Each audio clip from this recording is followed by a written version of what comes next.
Is this thing on? Welcome back to Big Mouth and fancy seeing you here. Welcome to my awesome bedroom and welcome to another episode of the dceu Daily. So I was just reading a tweet from someone on my Twitter timeline asking who should write Superman. Now, I wasn't quite sure if the question was who should write a Superman comic or who should write a Superman movie. Obviously, I'm more focused on the live action Superman. So I did quote tweet it actually, and I just said that it's got to be written by someone who loves Superman, who cares about Superman, who's not constantly going to keep on making this lame excuse of Superman's too hard to write for. If you find it difficult to write for a character who's an alien, whose planet's been destroyed, who grew up in a small town, then goes to a big city, aka Metropolis, becomes this epic superhero with epic enemies, with epic battles, falls in love with the most amazing, greatest journalist in the whole wide world. If you can't write a story for that, then you shouldn't be writing. You shouldn't be a writer. So I think Michael Bendis, who recently transferred from Marvel to DC Comics, who's already written some great Superman stories, would be perfect for a Superman movie. I think, for example, if someone like Zack Snyder just directed, right, had nothing to do with the story, right, could do his directing thing, could have freedom to give the film the vision he wanted, of course, but with Michael Bendis writing the screenplay and the story, wow.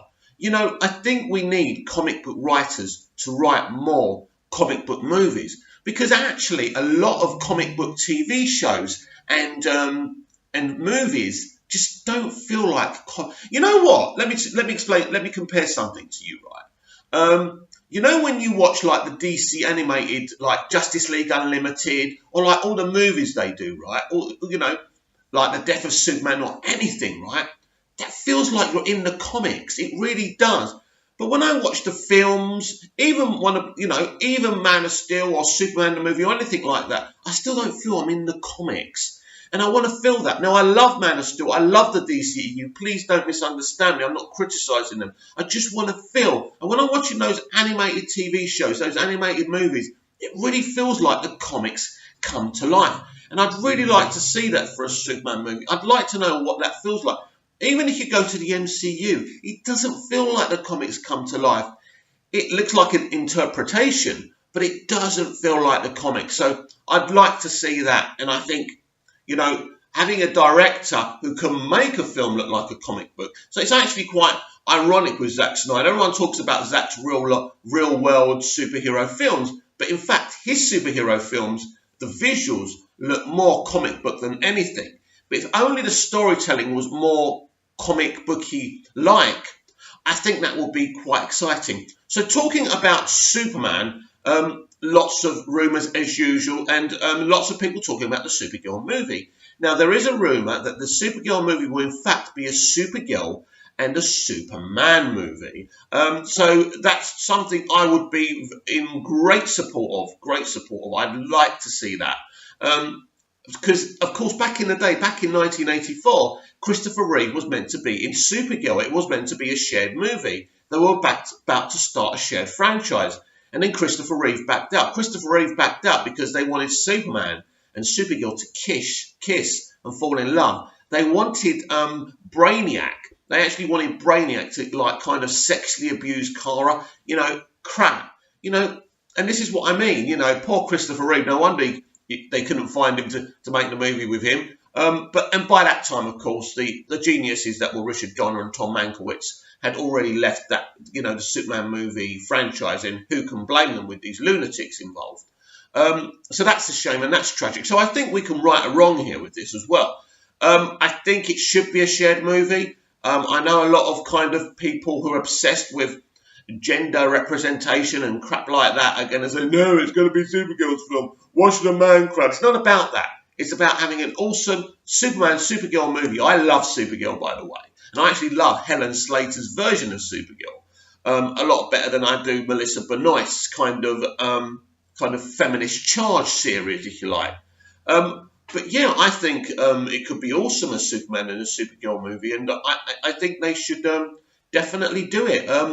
Obviously, it's just a rumour at this point, but I tell you what, they will be taking a big risk. As much as I love Supergirl, because I remember the 1984 film, how many people are actually going to turn out for a Supergirl movie? And if you think about it, marketing-wise and box office-wise, it makes sense to create a super family, to have Supergirl and Superman in a movie, make it about both of them, not about one of them. We learn about Supergirl, we see her origin story. It could be pretty awesome. So if this is the first time we see Henry's Superman back again, that will be absolutely fantastic for me. I would really enjoy that. Today's the day, everyone. Today's the day. Today is Shazam Trailer 2 Day, and I can't wait. Rumours of a 3-minute trailer. Could be wrong, could be less, but I'm really, really excited. I really did enjoy that sneak peek. I thought it was amazing, especially when he flies into the sky. It says Shazam and becomes Shazam. We never saw that in the test screenings. Maybe there's test screenings out there that have actually shown that. I haven't seen that. That's an amazing sequence. So really looking forward again with this trailer to see what I haven't seen from the film. I'm thinking about not doing the test screenings. I don't know. I think it actually spoils the thing for me, but then I can't come to you and talk about these things because maybe that would hurt the channel, so maybe I should keep on watching them. But yeah, I mean, I'm really excited for Shazam. I think this is going to be a really, really successful film. I just get the impression now that we're in this situation now. It's a vacuum since Aquaman. Aquaman was so successful, and I think Shazam coming so closely after Aquaman is really, really important. It's a really exciting moment for the DCEU, because if this film was to do really, really well, I was thinking about this. If you had 2 screens and you had the Captain Marvel trailer playing along with the Shazam trailer, especially that sneak peek, I think people would see one movie with life, personality, and fun in it, and you'd see another movie that seems to just be going through the motions. It looks beautiful, but there's no personality, there's no life about it. And I think that's interesting for me, and I think this is what a lot of people have gauged from Captain Marvel, from Brie Larson. These are the complaints. People aren't complaining she's a woman because Captain Marvel is a woman. So there's no issue there, is there? It's the type of woman that you cast. It's just like casting Jodie Whittaker as the Doctor in Doctor Who Season 11. She just isn't the right person for the job. There had so many women they could have chosen from, and they chose her.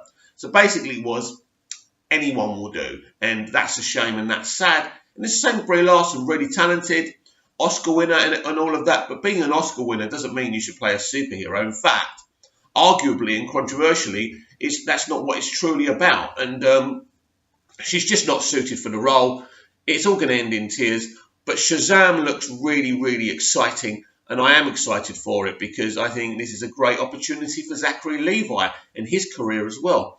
This is a guy who's even figured in the MCU a little bit. So for him to break into the DCEU, and if he was successful, would be a massive, large statement. And it would maybe tell other people who have been in the MCU that you can come here and you can make it big. And it's a great selling point for a film as well. Oh, they were in the MCU as well. So I can't wait to see the full trailer with you and react to it later.